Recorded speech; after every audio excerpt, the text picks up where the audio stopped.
I just got a THC, legally highest THC seltzer from New Jersey wanting to work together.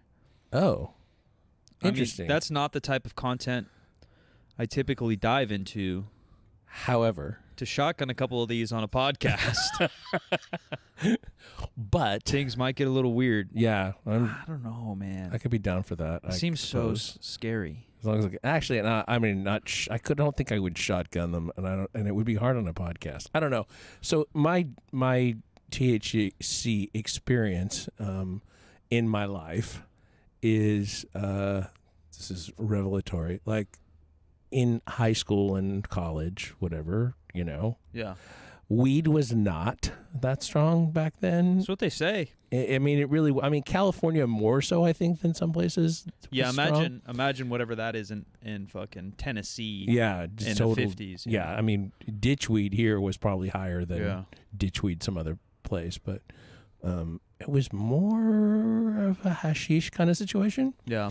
And because it was super cost effective, for one thing. Like, it seemed expensive, but like you could break off a little bit and you know, you would not need a whole lot and whatever. Yeah, that generation probably invented like the spliff and stuff. I saw a documentary on like jazz music. Yeah. Basically, I guess revolutionizing the marijuana industry in many a way. And then being in Northern California.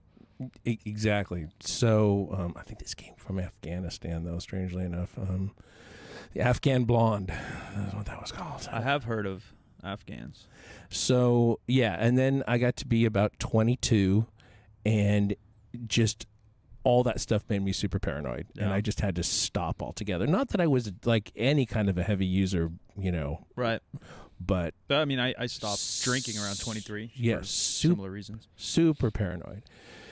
And then as I have gotten older and having had more trouble with sleep, and gummies are legal in California, and so that's what those. And I never when I'm awake, only when I'm asleep. So that's what looks crazy on here is, I mean, I'm just clicking on their Instagram, but it looks like it's a high level THC drink, which obviously they have all over, but it's just in a convenience store. It's in a regular market in New Jersey. Interesting. Yeah, like they have a stand on the corner of like a frozen aisle. That's crazy. And when I was a kid, when I was in high school, I guess, they test marketed, Anheuser-Busch test marketed a drink called Chelsea that if they hadn't said that it had any alcohol in it, you would have thought that, or you would have just looked at the label and said, oh, it doesn't really have much more alcohol than a regular soda has in the manufacturing process or whatever. It's like really like 0.5%. Yeah. And anyway, there was such a backlash against it that they pulled it off the market. They just test marketed it, and like where I lived was one of the places they test marketed. What was the point? It was just a soda? Yeah, basically just a soda, but like the it was like a little bit forbidden because it said it had a little bit of alcohol in it, but it had almost none. That's weird, because I mean that's basically what a seltzer is, right? And those are popping off. Yeah, like they call them like a I don't even know what they technically. Yeah, I guess they just call them a seltzer, but they're all just sodas with like a hair alcohol in them. Yeah, Trulies and whatever the hell people drink. But the deal is like you didn't have to be 21 to buy them. Yeah, because of the legal amount. Because it was a legal amount. Yeah, I don't know. It was delicious, and I wish it would come back somewhere. It was really good. Kind of like ginger ale, but a little more tart, maybe. You know? Yeah, I mean, ginger ale's good. Ginger ale's delicious. Anyway, just like backlash against that. So I'm surprised they're able to sell it in like a regular store. Yeah, I mean, maybe it's just marketing. I mean, all they DM me, I don't want to put these guys on blast, but they literally just said, let's work, and then a handshake emoji. Handshake emoji. Yeah. Just so the let's work move. I wonder if they follow a bunch of people. No, they don't. I wonder why they follow me. If you got if you guys have thoughts about this, just throw them in the Discord. Yeah, it could just be marketing why it's out in the middle of nowhere. There has been a bunch of drinks that have like tried to do shit like this. Mm-hmm. Like I remember growing up in high school, it was kind of the energy drink revolution, you know, Red Bull and all that's popping off. And there wasn't that many. It was just kind of Red Bull and Rockstar. But then they did have Bob Marley drink. And it had like it's called the fucking. It's like the opposite of an energy drink, Yeah. like Bob Marley on the cover. But maybe CBD, but maybe something else. And then it had like melatonin, I think, in it. Okay. So yeah, if you're gonna That's drink pretty like, sleepy. yeah, Yeah. if you're gonna drink a soda with melatonin, and you're probably gonna vibe a little bit. But Yeah. there's just no way it had pot in it in the early 2000s. Yeah. Even this 60 milligrams. That's a lot. That's a isn't it? lot. I mean, it's probably for the whole soda. I don't know. People are crazy. You start listening to what's his name? Joey Coco, Uncle Joey, the comedian. Oh, yeah, Joey Diaz. Yeah, I mean Joey Coco Diaz. that dude be taking like Yeah. 300 milligrams or something, like just asking for death. Yeah. It is Yeah. funny. Yeah, I don't know. This is crazy. Yeah, it's just in a market. It's in a liquor store. So every state's laws are obviously so different. Like Yeah. most states have liquor stores. Yeah. California, we have them, but we don't need them. We have liquor stores, but they're not. There's a lot of state-run liquor stores in different. I think most states are must. Like Ohio, I think even Oregon, you can't buy like tequila at a store. Yeah. All hard alcohol you have to buy at a liquor store. Yeah. Canada's Yeah. like that too. I think a lot of the Midwest. Some of the provinces at least. Yeah, and then you can't buy it past like 8 p.m. weekdays or something Yeah. and 6 p.m. Sundays. Like you just can't find it. Which obviously, living here and on Sundays and I think it's 6 p.m. They Yeah. close it. All liquor stores, and sometimes you can get beer certain places, but yeah, I mean my two vibing in Vegas and here you can buy. Even here, right? You can buy alcohol till 2 a.m. at CVS if it's open. Yeah. You can buy whatever bottle, which is just kind of weird because I think the rest of the nation ain't used to it. I think I said that before that the guy who owned the Airbnb, one of the Airbnbs that we stayed in London, had a CBD drink company. Yeah. They tasted fine, but I didn't really notice anything from them. And I've come to understand since then that like CBD has a synergistic effect with THC. Obviously, they come from this; they're derived from the same kind of world of plant. But if you put them together, they do something different than they do alone. So I get that. I get that. Yeah. I don't know. It has the CBD train has kind of slowed down. Yeah. On the internet, there was a fucking punch there for about 4 or 5 years where everyone's sponsored by a CBD company. Everyone had a CBD company. Everyone's slamming CBD like it's a goddamn miracle drug. Where are those guys now? You ain't getting paid for CBD. You guys aren't. I don't see you guys posting about it. That's odd. Yeah. UK they don't have legal weed, so Yeah. they lean heavily into the CBD. I mean, But, even here, right? Less than half the states it's legal. No, I think it's more than half. I think really? it's 30. Oh, that's pretty good. 30, 31, something like that. But Either still. combination of recreational and medicinal. Yeah, medicinal I don't really count. Yeah. Because fucking meth is legal medicinal. Like you're getting the craziest drugs on the planet medicinally. Yeah, well, yeah. If you have ADHD, you can get some. Well, if you have any issue and a doctor writes it for you, Yeah. I mean, pot's the same. Yeah. I don't count that because that's everything. And then they'll give you oxycodone and whatever the fuck. It's harder to get now, for What, sure. Those drugs. Yeah. Yeah, I'm sure it depends on your doctor. Yeah, and Oxy's a lot harder to get now, depending upon where your doctor yeah, is. whatever. My point is, pot being legal by a doctor it doesn't really count. Yeah. The other thing they're doing now is with oxys and stuff like that is that like if you have a surgery where they give you like X number of days of it without any refills. Yeah. Well, yeah. I mean that makes sense. But I don't know if the refills are always an issue. Like obviously the longer you're on it, I'm no expert in this category by any means, but the longer you're on it, the more addicted you're probably going to get. But Yeah. if you're on it, you're going to go and you get addicted, you're going to go find it on your own. Yeah. Right? It doesn't really matter if the doctor's giving it to you or not. That's the whole idea of the black market or even just street drugs or people finding a way or shitty doctors or millions of different ways. I have perhaps either one of the best or worst topics ever Okay. that we've ever discussed on this program, Yeah.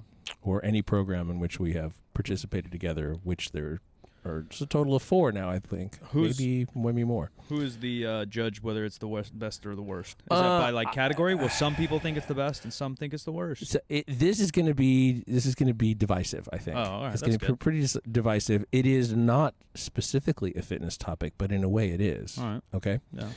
So this hit me this morning. This is from the LA Times. And the headline is this: Scientist, after decades of study, we don't have free will. Oh shit. Yeah. And You usually hear this from mathematicians, Yeah. where they tell you that everything is like the math works out and everything, and it just is going to happen the way it's going to happen, and there's like no decision that you can make that's going to keep something from happening that was going to happen anyway. Sure. I kind of get that. So this guy's written a book. His name is he's a Stanford University neurobiologist. His name is Robert Sapolsky, and somewhere in here is the name of the book, but I can't find it at the moment. But he says, we've got no free will. Stop attributing stuff to us that isn't there. He's a MacArthur Genius Grant winner, is extremely aware of his out there position. Most neuroscientists believe humans have at least some degree of free will. So do most philosophers and the vast majority of the general population. Free will is essential to how we see ourselves, fueling the satisfaction of achievement or the shame of failing to do the right thing. Saying that people have no free will is a great way to start an argument, which is probably why we're going to talk about it. He says, analyzing human behavior through the lens of, this is just from the article, analyzing human behavior through the lens of any single discipline leaves room for possibility that people choose their actions. He says, but after a long cross-disciplinary career, he feels that it's intellectually dishonest to write anything other than what he sees as the unavoidable conclusion. Free will is a myth, and the sooner we accept that, the more just our society will be. He's basically saying that all of us are influenced by the situation that we've grown up in, what our biology is. Yeah, I've heard of these arguments. All of that. And so when it comes down to decision making, all of that stuff just pushes us in the direction of whatever decision we're going to make. Yeah, I've taken a lot of psych before I dropped out, and the nature versus nurture conversation and what percentage on the spectrum most humans sit into that. Obviously this just takes an extreme one that goes beyond, right? So you're treated a certain way from age 1 to 6 or whatever.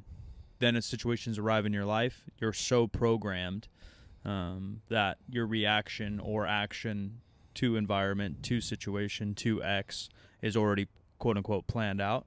I think that argument's just tough because I think you could probably throw one, there's a trillion variables, and then two, you could throw kids in the exact same situation, and this is like the most top level. I mean, this guy's a neurologist at fucking Stanford, and I'm a meathead, but the top level situation you see often, right, is a kid grows up in like an alcoholic house. One kid becomes an alcoholic. One kid has never touched alcohol in his life. Right. And so obviously there's other variables within that. Is the parent's violent, and each situation is so unique that there's a million variables, but it would just be, I actually tend to agree with this guy, although I'm playing devil's advocate right now. I tend to agree more that the spectrum is further away than we think. And people argue it because then who are we? What are we? Who am I? Right. You start to go into existential crisis if you don't think you're in control of your life. But that's kind of the beauty of peace, enlightenment, if you're trying to find it or digging deep into yourself, is that you control a lot less than you think. So just kind of grab on and go on the ride. Yeah. It is frustrating to think of yourself potentially as just a drone who's going to do what they're going to do. And the extent to which we all fret over decision making. Right. Like, is that entirely wasted time? I mean, how often do you make a decision about something that goes against what your gut initially told you should do in the first seconds that you began to contemplate it? Or even deeper, right? Like, what is our gut? And then say we contemplate our gut, but the decision's already laid out with it or against it. Right. Yeah, against our will, obviously. Yeah. Even on the base level of psych, I've done, therapy for decades now. Our brain, and a lot of therapists or psychiatrists think of this similarly, and I bet philosophers might dig in, and it can like border the line with religion, so that's where this, gets real murky, but that you're, and I think of it this way as well, is like, I am who I am is like kind of my soul, maybe over here, and maybe Western world always attaches our soul to like our brain, but those aren't the same thing. Mm-hmm. Obviously, if our brain dies, we die, or as we know, we die. As we know. But our brains, I often think about with my own issues and other people that I'm, interacting with life, is that your brain is programmed. And a lot of that is through how we're grown up. And so it has like a default program. And if anyone's done basic coding, which I haven't gone advanced, but I did some basic ass coding in high school, if A happens, B will happen, and it'll trigger Z. And so your brain does do that. Like, and I notice it all the time. The reason I don't necessarily think that everything's set out for me is because I've had moments where I've stepped away, like, okay, my brain is doing that. Like, this has happened because X, Y, Z's happened in my past, and I remember I reacted this way, so I'm going to take a step back, semi-out-of-body experience, and I'm see that my brain is running this program. My brain is having these thoughts. My brain is doing this. My brain is already on this roller coaster trigger and not stopping.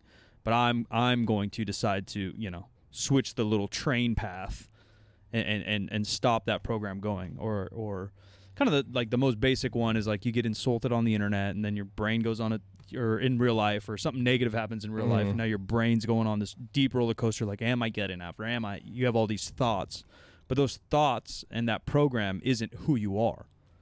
They're kind of like running on their own. Yeah. And that's where I see some of this. And psychs, a lot of therapists go through different like exercises and tools to kind of derail that or think about that or walk yourself out of those thoughts to see how much of it is real. Yeah. Because a lot of it's not. A lot of it's just your brain fucking saying shit or running forever. Yeah, he says, we know we make worse decisions when we're hungry, stressed, or scared. We know our physical makeup is influenced by the genes inherited from distant ancestors and our mother's health during pregnancy, which is a bigger thing than most people consider. Yeah, or talk about. Abundant evidence indicates that people who grew up in homes marked by chaos and deprivation will perceive the world differently and make different choices than people raised in safe, stable, resource-rich environments. Yeah, I mean, I believe all that. I just don't know if we're totally on cruise control. I don't know either, but and I think that there's the potential that this theory says that stuff will change over time as you experience different things. Sure. And then I guess the X factor is like, is the universe on cruise control? Yeah, and that's what the mathematicians tell us. Right. So that the whole thing is just that's more where I sit. Like I think I'm maybe 67% sentient and having some fucking choices, or 50 or whatever. Yeah. But if the universe is on cruise control, that's where I was kind of talking about like enlightenment, and it probably is. Like whether you want to believe that it's set in stone or we can change it or not, the universe is on a path that we can't control, and so you just kind of hands off. Yeah. Because there's so many factors and so many things that are out of our control in this world, which is obviously very relevant to what's going on in today's age. Like, just do what you can do, but if you can't fix it or change it, Yeah. Yeah. I'm not saying don't try to do good or don't try to help, but if we're stressing over things we have no control over. So a thing that he's an argument he makes here that I have some trouble with is that, like, if somebody does a mass shooting, we treat them as a terrible criminal, or we treat them as someone who's mentally ill, or whatever, but we don't treat them as if they were just destined to do that. Although in the same way, he's arguing that we should look at them the same way that we look at somebody who had a heart attack. Some I don't think the public do, but isn't there some laws that do though? Yeah, and right. Yeah, for sure. Yeah, like the law is kind of set up that way. Yeah, like, oh, they were crazy. Yeah, or they're just give them 10 years, or go give them hopefully treatment. Yeah, I mean, if this guy's right, like he's destroying like 20 industries. Yeah, you know what I mean? Like therapy's out because you can't change nothing. Fitness is out. Yeah, a lot of and so that's where I do semi-agree. That's where I do think we're probably 70% robots, because and even me, my whole family's pretty large, and I was raised with great family, but like eating habits were not taught. And what's the right way to be taught when you're 8, right? You can go too strict. You're just going to feed your kids ground turkey and veggies. Like, that's not it either. No one has the answer. It's part of the issue of all psychology. Yeah. There's no rule book. But I do believe that people's brains are more and some people blame it on hormones, gremlin, and all these things. Like what or ghrelin, what when you can say no, you don't know what full feels like, you don't know what satiated feels like, you don't know all these factors. I do think that plays a role, but we've seen it time and time again. People go from insanely unhealthy lifestyles to healthy, so it has to be possible somewhere. And again, the programming, say we are 100% on autopilot, is more complicated than any computer that's ever been on Earth. So maybe, there's that 1% factor that if XYZ dominoes fall, then that person will stop eating McDonald's. Yeah. Is possible. It is interesting in fitness. It is. But yeah. Because we are all entirely enchanted by like transformation stories. Right. Yeah. But the real trick of transformation is sticking with it. Yeah. And people falling out of that back into old habits and stuff, sort of an argument for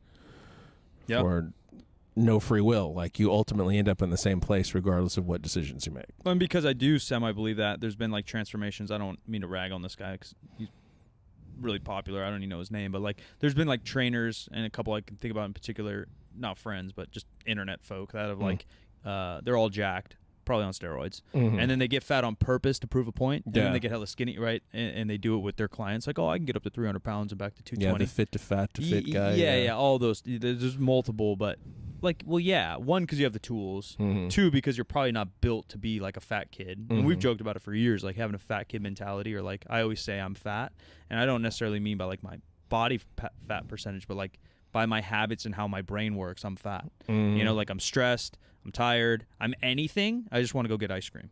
You know, or like there's a whole box of Cheez-Its in front of me, I can't have a serving, I'm going to eat the whole box of Cheez-Its. Like there are things like that are, you want to call it addictive, you want to call it cruise control, you want to call it no free will, whatever the hell you want to call it, that are so strong that I have had times I feel them like a drug addiction. You know, and I know a lot of people are straight up addicted to food, whatever that means, right? Because when we're looking at conversations like this, every definition or example we have is like almost meaningless or like becomes so small, right? This is like the overarching, what is life? Right. What is the meaning of life question? So all these other examples, because if that is true, then addiction isn't a thing. Right. So like that's why I'm like backtracking on my own sentences because it's not addiction. It's just the behavior that you're programmed. Discipline's not a thing. It's not a word. Yeah. All these words are. Once we open this door, Pandora's box. Yeah, all these words literally lose meaning.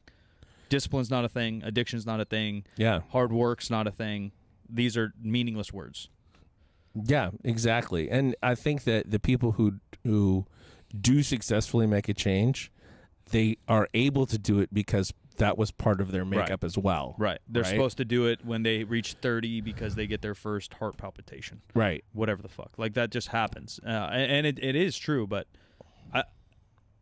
I think for this neuroscientist who's probably 20 times smarter than me, maybe 100 times, that still, even with his knowledge, and I don't even know this guy, he could be an idiot, but let's give him the benefit of the doubt.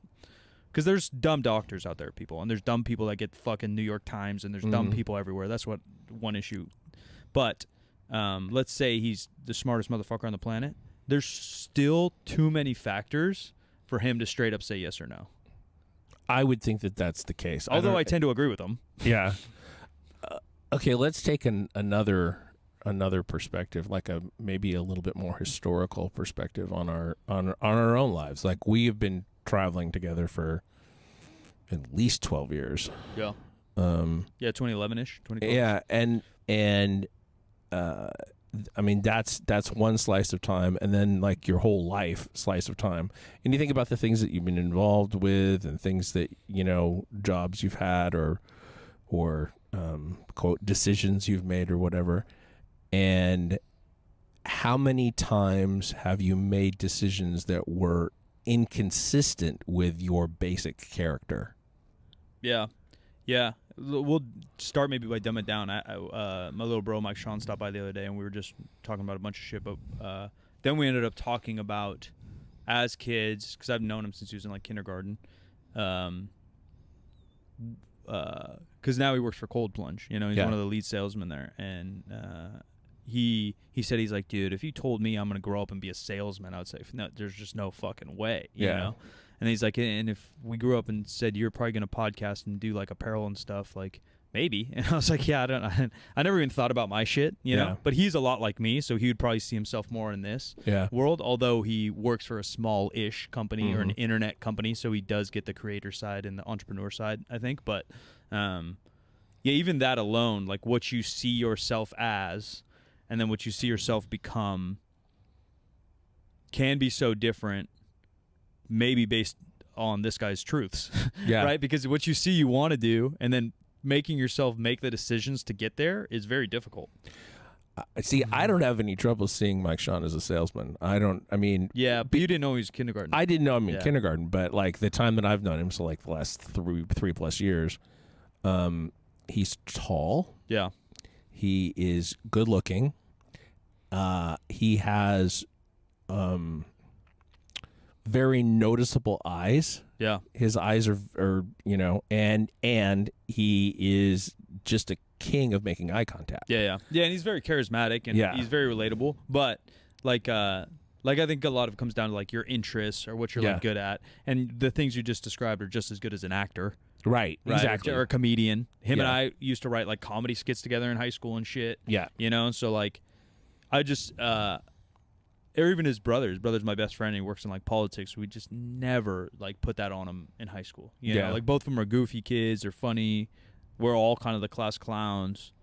And I didn't know what I would be either. I would never probably put it in this world. Although I liked clothes and I like basketball too. I'd probably say I would be a basketball coach. You know? Like you just never know. So yeah, how much of that is lined up? How much of that is based on your decisions? What is a gut decision? I can like factor in my brain. I don't know about gut decisions because I don't even know if I have a good gut or not. But like, because gut sometimes too, I think fools at least me. I can only speak on my perspective because gut feeling is always what would be like comfortable. Right. For me, right? Yeah, a lot of the time, yeah. If I make a big decision or a decision that makes me feel not good, it's probably because it's hard. Doesn't necessarily mean it's wrong. Yeah. Right? Like going out of my way to do something that's hard doesn't always feel good. Because everyone does say. That's where I get so caught up in like entrepreneur Instagram and shit. And I listen to a lot of podcasts about business. And just like I talk shit on doctors sucking, there's just as many content creators that suck. And there's just as many entrepreneurs that suck. Some people could be there could be 3 guys worth $1 billion and only one like has a recipe to make $1 billion. Another guy like got there. Which again may lead to this no free will shit or not, but or luck. You know, people throw around luck or karma. All these terms, there's always 2 people arguing both sides. Yeah. You know, and so if you argue like some people say always follow your gut, and then always people say oh no, always make the hard decision or whatever, and those often aren't the same. And I don't necessarily know one's right or wrong because you don't want to make all the decisions that make you uncomfortable. Right. Because that could lead you down to fucking a very dark path. Yeah. Who knows? Sure. You're going to be a criminal or who knows what, right? Right. But then depends on what you're uncomfortable with, I guess. Yeah, right. But you know what I mean? Yeah. Or like what makes you feel weird. But then you follow your gut on everything. I'm going to be driving through McDonald's drive-thru every morning. Right. Exactly. And playing video games all day. Yeah. You know? So like I don't necessarily know. And I think the bigger like applicable question is like how many. Again, this just because I isolate or try to isolate like my brain from what it does and who I am. How many decisions do you think about making versus just making? That I think is more important. I think about most of them. Really? Yeah. Which is why I'm balled up all the time. Or maybe you're just looking at the macro. So if you look at the micro, we step in our car. Like I don't think about those. Right? Yeah, but those maybe matter just as much. Yeah. In this butterfly ripple effect. Like every day, I didn't even think about getting ready or riding my bike here. Right? You just did it. Yeah. Especially just because it's been 2 months I haven't had a car here. Right. We're back 2 months ago I think about am I going to drive today or am I going to bike today? Right. And so like in this butterfly effect of free will, all these micros may add up to the macro decisions. Yeah, that makes sense. Looking at like back, like career wise, like my first career job, I was somebody's assistant, and that person had a strong personality and relied on me a lot, and it gave me a lot of positive feedback. And then kind of the next career job I had, I worked for someone who was an ass, but not 100% of the time. But like their assness was so much worse than their good was good. Yeah, the scale was still tips. Yeah, and the scale was still tip. I mean, that was like a year and a half, and then fuck you, I can't deal with you anymore. And then after that, the first year or so of the next job that I had These jobs, these are like career jobs. Career jobs. Yeah, like adult jobs. Career jobs. Yeah, adult jobs. Not working at Taco Bell. Yeah, after that, it took like a year and a half to develop a relationship with somebody who was, kind of a leader type, who needed the kind of support that I could give, but was also very good at doling out, praise and sincerely saying, geez, I couldn't do this particular thing if I didn't have your help, whatever. Yeah. When that was over, I was consulting for a while, and that was not quite a while.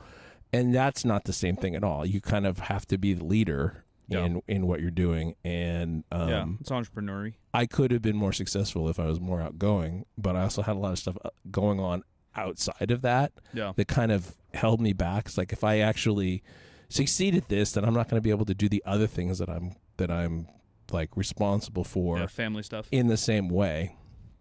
And then, the fucking 12, 13 years of ST, I don't think, I'm not going to be modest for a second here. I don't think that all would have happened the way it happened had it not been for me. Yeah, for sure. But yeah, you're the core of the media from day one. But and yeah, see, that's where like free will gets weird too. Like, did you get lucky? Like, obviously you put in the work to do that stuff. Yeah. I always consider my career lucky because like you put me on YouTube, you put me on podcasts, but what if those weren't cool? Right. That was out of both our control. What if it didn't work? Yeah. Like you're like, oh, Mike, like let's put you on cam, okay? But then what if YouTube never grew? Right. What if it was Be Real or some other social media that just flopped? Right. Then, exactly. Then we all lose. MySpace. Right. Yeah. Yeah. Even MySpace, you had like a little 5-year run. Right. Yeah. But because then we don't meet Bart, we don't meet some of my best friends, we don't meet Omar. We obviously don't have the resources to build all this. So like some of that, that's where I see the bigger picture of the universe's free will out of our control. Yeah. Yeah, for sure. And powerlifting becoming cool, like all that has. Did we play a role? Maybe. Yeah, I think so. Yeah, I mean, immodestly, yeah. There is no point in diminishing what we accomplished, really. Yeah. Even if I'm going back to the point, then the appreciation wasn't really there in the same way that I'd experienced it before and kind of needed it before. Yeah. And so I was always like in turmoil over it because it's like, why am I doing this? Because the feedback from the person that I'm supporting isn't what I'm looking for. Yeah. And at some point, the positive feedback started coming from audience. Yeah, the internet. Which is the dangerous loop we're in now with creators. Right, exactly. People are chasing audience when the reality of audience is that it's not the same audience for even 3 years. Yeah. Well, and a lot of the time. And who's to like say that they're like a good judge? Right. Because now content, and we've talked about it 8 years ago when people started lighting their hair on fire and doing backflips and deadlifts. Like, you're just going to chase attention, and attention comes to crazy. Yeah. Right? Murderers get attention. Yeah, exactly. Crazy shit gets attention. Not always, like, good people get attention. People doing good work don't always get attention. And a lot of that, to me, lies on the phrase you just said, is like what you were looking for, because so much depends on that. Like, entrepreneur world, you don't really get that. Like, you have to pat yourself on the back, or you have to be okay with just, like, running. And I think maybe in some senses, I am built to be an entrepreneur.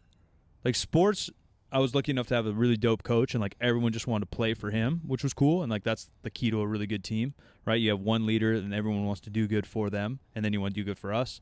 But like on my own,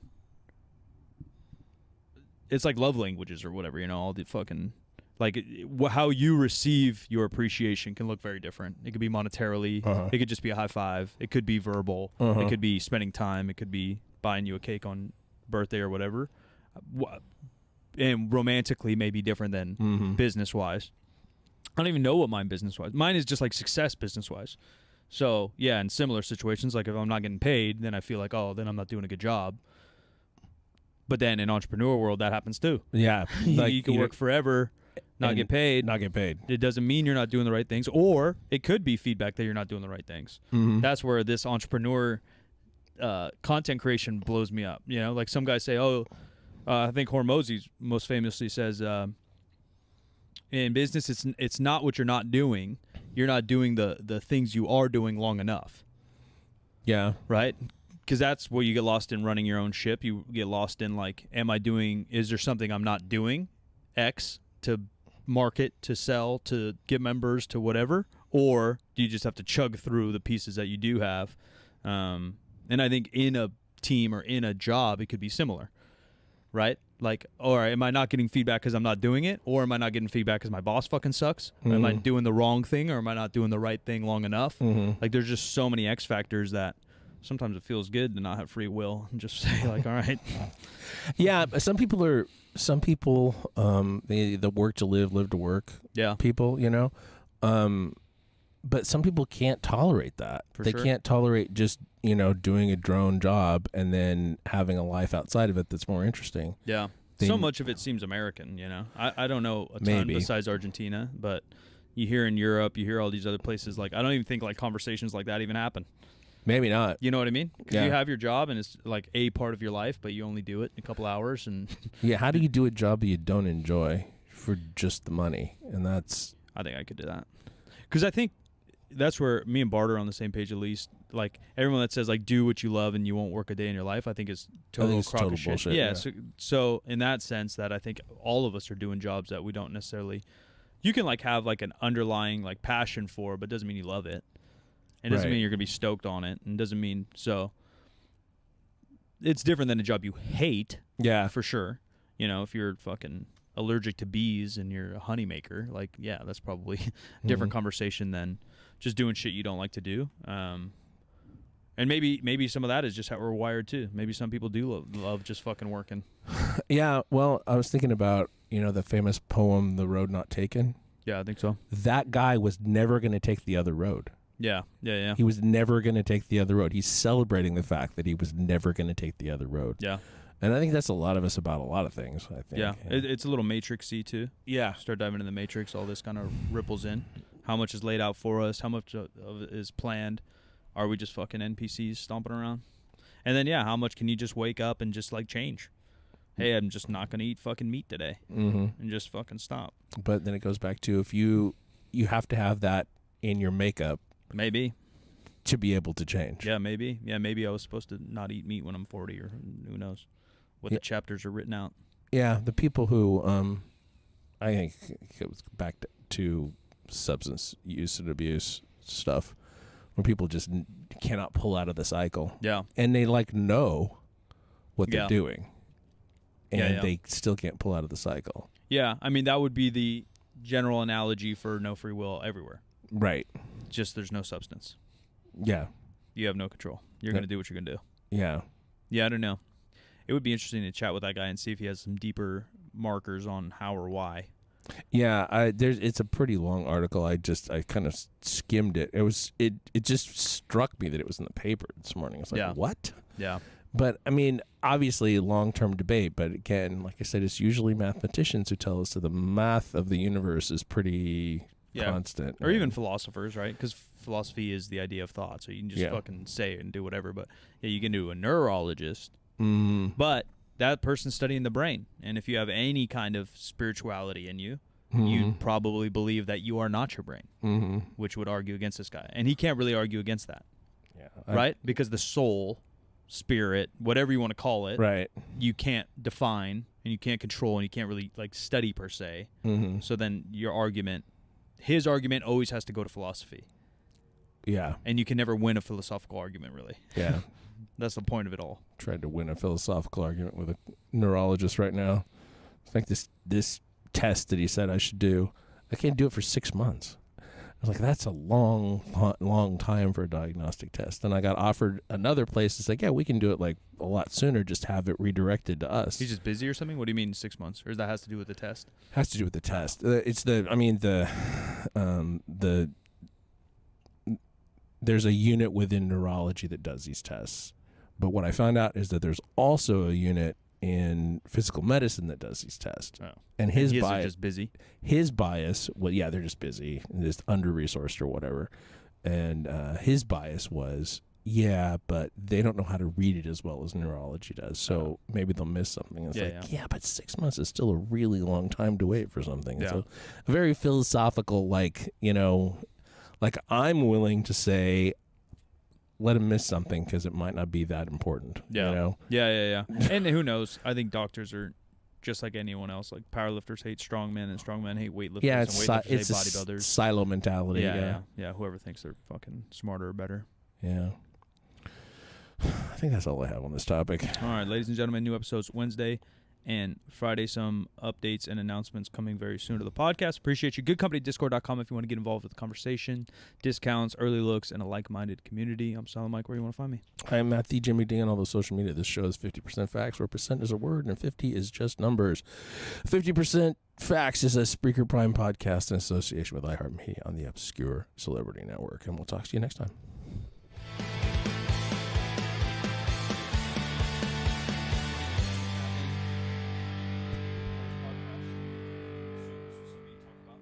You would think, yeah.